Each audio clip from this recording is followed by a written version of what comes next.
When you don't have an anime to watch before you read the manga, to review the manga, it does go past your mind pretty quickly, and that's what happened with Overlord, that it completely flew past my mind that it came out today. I was like, oh crap, Overlord! The manga! Yeah, that thing, I remember now. But yeah, I mean, people said that the anime kind of skips over quite a lot of the light novel. The manga does exactly the same. The manga's doing that. It's skipping a lot. I mean, in all honesty, I think that the anime's almost adapting the anime's finished, it was adapting the manga, because if you look at it, a lot of the events stay exactly the same as they were in the manga and were in the anime, and a lot of the light novel stuff gets taken out completely.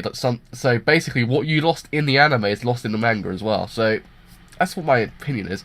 But I mean, there is some additions. The fight with the King of the Forest lasted longer, and it had a bit more added to it. But the only thing that they did change quite a bit of the personality of the King of the Forest. The King of the Forest in the anime kind of speaks like Yoda, and in the manga he doesn't. He speaks normally, but with like kind of old English kind of tone to his voice. So that, my nose is really bunged up. So that with that, a lot of his personality gets lost. Because I liked him in the anime because he had that kind of weird Yoda-esque vibe to him. In the manga, he's kind of just a bit normal. And that, yeah, sorry, my nose is sniffing. But I mean, yeah, it did cover a lot more in this chapter than it did before. Chapter 7 did adapt towards where Clementine and Ainz almost fight. They get to the gate, and then they're about to slash some zombies. And also you get to see these, I've almost got the name, but I can't remember the name now. The guild in the anime, it's going past my mind. The Sword of Darkness, that's it. The Sword of Darkness, I think that's what their name is.